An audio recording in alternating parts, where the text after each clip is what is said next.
देखो, आप ज़रूर सोचते होंगे कि जब भी हम पढ़ाई करते हैं, इसके बावजूद भी पढ़ने के बाद भी एक इनकम्प्लीट सा लगता है। ऐसा लगता है कि हम कॉन्फिडेंस नहीं है अपने टॉपिक पर, हम कॉन्फिडेंस नहीं है हमने अभी तक जो पढ़ा है। इसका रीज़न ये है कि आप एप्लीकेशन पर ध्यान नहीं देते हो। मीन्स आप पढ़ाई तो कर रहे हो बट आप सॉल्व नहीं करते हो ज़्यादा, आप प्रैक्टिस नहीं करते हो, या फिर जो अप्रोच है शायद उसमें ही प्रॉब्लम है। क्यों ना हम ऐसा करें कि क्वेश्चंस को ही हम अपना सोर्स बना लें और उससे पढ़ाई करें। एंड इसीलिए हमने एक काफ़ी इंपॉर्टेंट सीरीज स्टार्ट किया है, ये वन क्वेश्चन वन टॉपिक का। हर एक सब्जेक्ट का अपना अपना होगा। जैसे ये इंडियन पॉलिटी का है, तो बेसिकली हमारा आइडिया यही है कि चलो हम अब सॉल्व करते हैं questions, right. This is what is our basic idea कि सॉल्व करना है कैसे भी करके। ओके, तो चलो हम लोग स्टार्ट करते हैं इस सीरीज को। लेकिन इससे पहले दोस्तों, अगर आपने सब्सक्राइब नहीं किया इस चैनल को तो जल्द से जल्द कर लीजिए।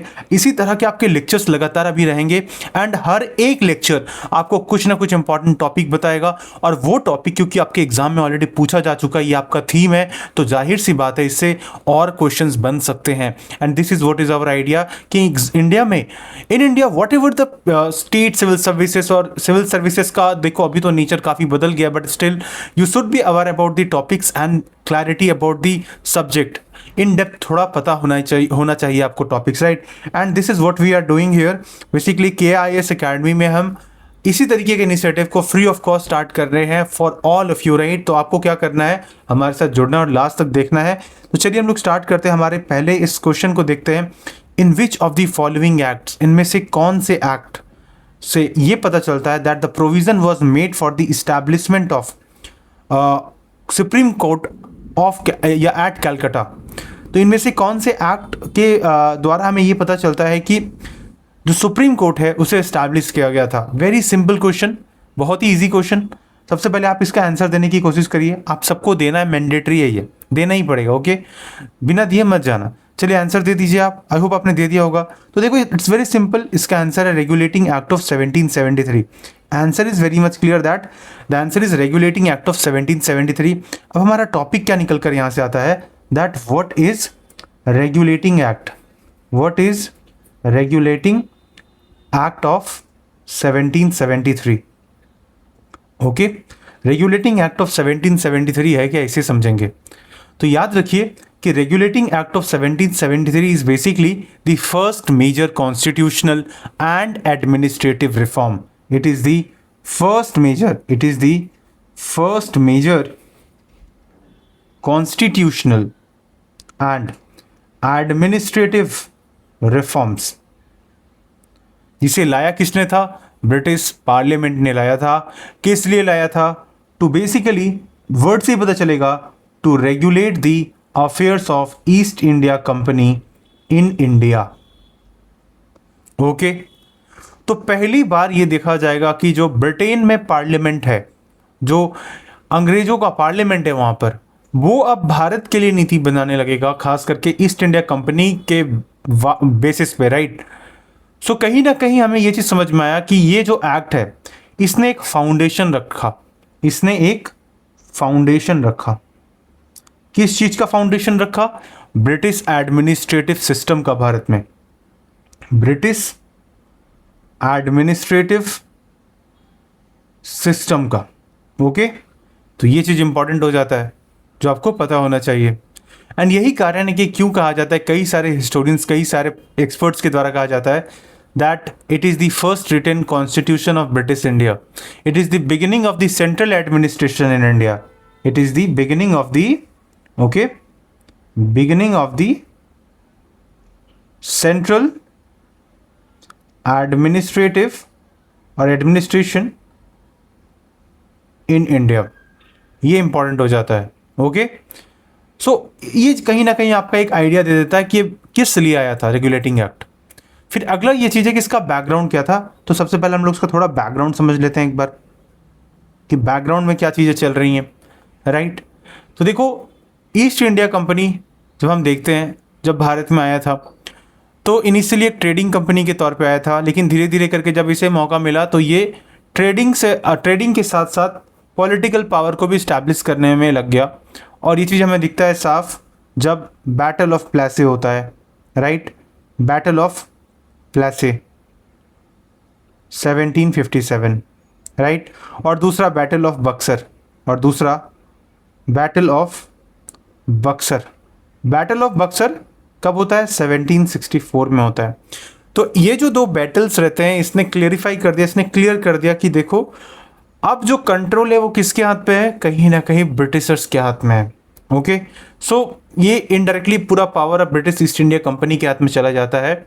ओके, एंड इवन हम ये चीज़ देखते हैं कि 1765 के आसपास क्या होता है कि जो मुगल एम्परर होते हैं, मुगल एम्परर होते हैं, ये शाह आलम टू होते हैं, शाह आलम टू होते हैं, एंड इनको दीवानी राइट मिल जाता है, इनको दीवानी, ये सॉरी दीवानी राइट दे देते हैं किसको?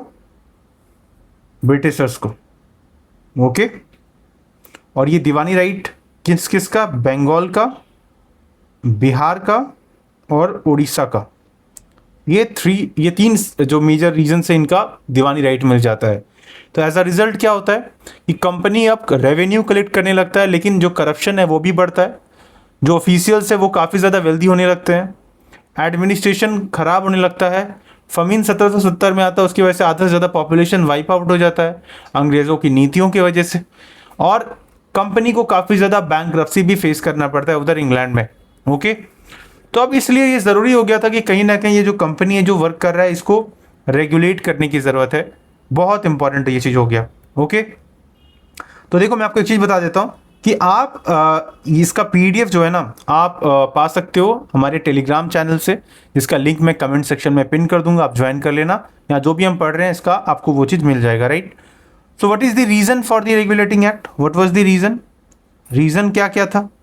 जब हम रीज़न के बारे में बात करते हैं तो एक बड़ा रीज़न ये था कि फिनेंशियल क्राइसिस, फिनेंशियल क्राइसिस था एक बड़ा कारण, राइट। दूसरा कारण करप्शन था। ओके, एक तीसरा कारण बंगाल फेमीन भी था। बंगाल फेमीन, जिस तरीके से अंग्रेजों ने मैनेज किया था फेमीन के वक्त में, ये बहुत हाल खराब था, मिलियंस ऑफ लोग मारे गए थे, राइट। इसने एक्सपोज किया था administrative failures. Okay, and even जिस तरीके से पॉलिटिकल एक्सपेंशन भी कंपनी का हो रहा था, अब तो वो ट्रेडिंग कंपनी से बढ़कर एक पॉलिटिकल कंपनी के तौर पे, एक पॉलिटिकल एंटिटी के तौर पे भी काम करने लग गया था। तो ये भी एक बड़ा चीज़ है। ओके, तो मेजर ऑब्जेक्टिव क्या था कि करप्शन को कंट्रोल करना था, एडमिनिस्ट्रेशन को इम्प्रूव करना था, रेगुलेट करना था कंपनी के अफेयर को, और साथ साथ सेंट्रलाइज एडमिनिस्ट्रेशन की भी नींव रखनी थी। ये कहीं ना कहीं आपको पता रहना चाहिए। तो अब यहाँ पर क्या होगा कि जो प्रोविजंस आएंगे वो क्या होंगे देख लेंगे। प्रोविजंस के बारे में एक करके बात कर लेते हैं।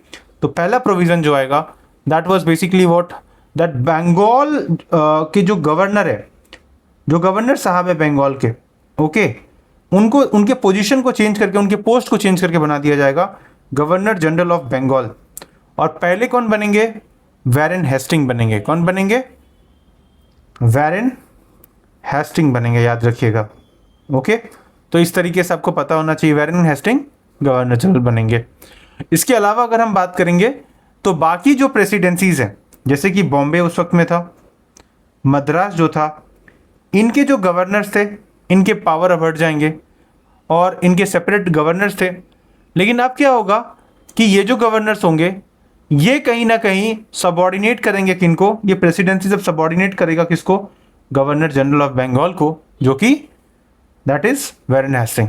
ओके, तो एक तरीके से पावर का क्या हमने देखा? सेंट्रलाइजेशन होना स्टार्ट हो गया। ये डिफरेंस देखने को मिलेगा। Got it? आई होप आपको समझ में आ रहा होगा।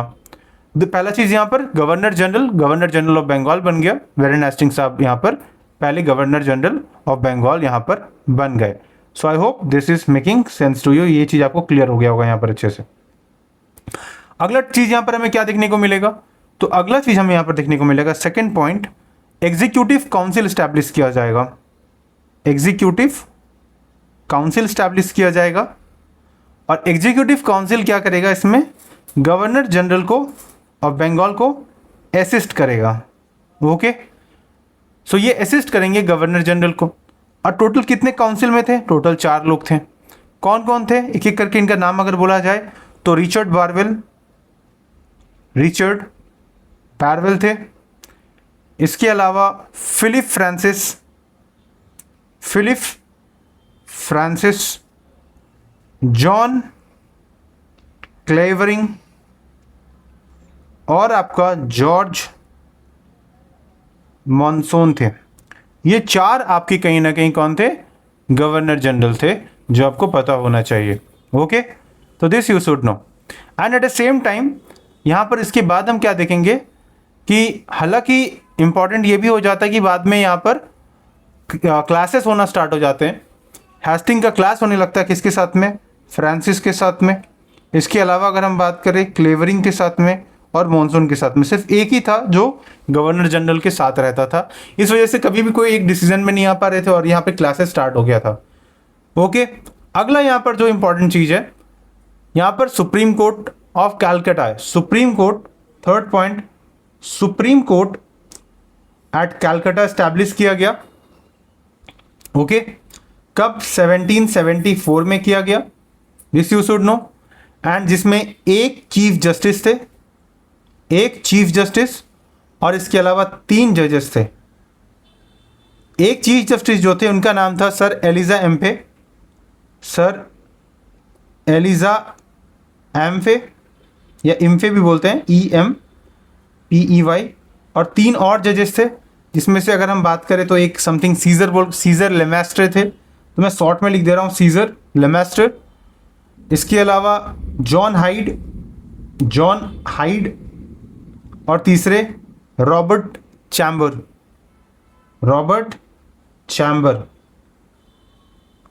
ये आपको पता होना चाहिए। और इसकी जो जुरिस्डिक्शन थी ये बहुत बढ़ा दी गई थी, बहुत ज़्यादा पावर एंजॉय करने लगा था। पूरे ब्रिटिश सब्जेक्ट, पूरी कंपनी के servant, even the resident at Calcutta उनके ऊपर भी ये करने लगे थे। और पांचवा एक इंपॉर्टेंट चीज़ यहाँ पर हुआ था कि कंपनीज जो थे, ओके, कंपनी के जो ऑफिशियल हो गए, कंपनी के जो ऑफिशियल्स थे उनको प्राइवेट ट्रेड से पूरी तरीके से रिस्ट्रिक्शन डाल दिया गया। कंपनीज अब प्राइवेट ट्रेड नहीं कर पाएंगे, there will be no private trade. Remember, corruption को रिड्यूस करने के लिए बोला गया था। And even court of directors जो होंगे, इसके अलावा court of directors were required to submit revenue report, military report and civil administrative report at the same time. हालांकि बाद में इसमें डिफेक्ट आएगा और बाद में इसे सही करने के लिए और भी एक्ट आएंगे। ओके, तो वो बात का बात है, बट फिलहाल इस क्वेश्चन के कंटेक्स्ट में आई होप मैंने आपको समझा दिया। बाद में इसके बाद में एक और एक्ट आएगा, एमेंडिंग एक्ट आएगा। ओके, तो वो इसके बाद आता है। एनीवे, वो अभी हमें नहीं पढ़ना है, बट फिलहाल के लिए आई होप आपको ये टॉपिक क्लियर हो गया होगा, regulating act of 1773। This you should know from this question. अगर यहाँ पर पढ़ लिया आपने इस क्वेश्चन के बारे में, आप चाहे कोई भी टॉपिक पे क्वेश्चन आ जाए, कुछ भी पूछ ले, मैं ये गारंटी देता हूँ, कुछ भी पूछ ले इस टॉपिक से, फिलहाल क्वेश्चन गलत नहीं होगा, क्वेश्चन गलत नहीं होगा। This should be clear to you, right. तो ऐसे करके हम लोग कहीं ना कहीं क्वेश्चंस को डिसिफर करेंगे। ये PYQ है, ये UPPCS पे क्वेश्चन आया हुआ है, राइट। जो UPPCS का क्वेश्चन है, यही मैंने आपको दिया है।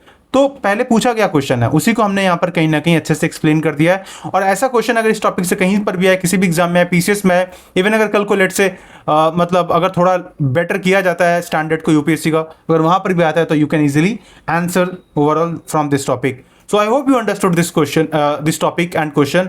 एंड अगर किसी भी किस्म का डाउट रहता है, आप कमेंट सेक्शन में लिखकर फीडबैक जरूर दीजिएगा कि आपको कैसा लगा lecture. Thank you so much, मिलते हैं अगले दिन।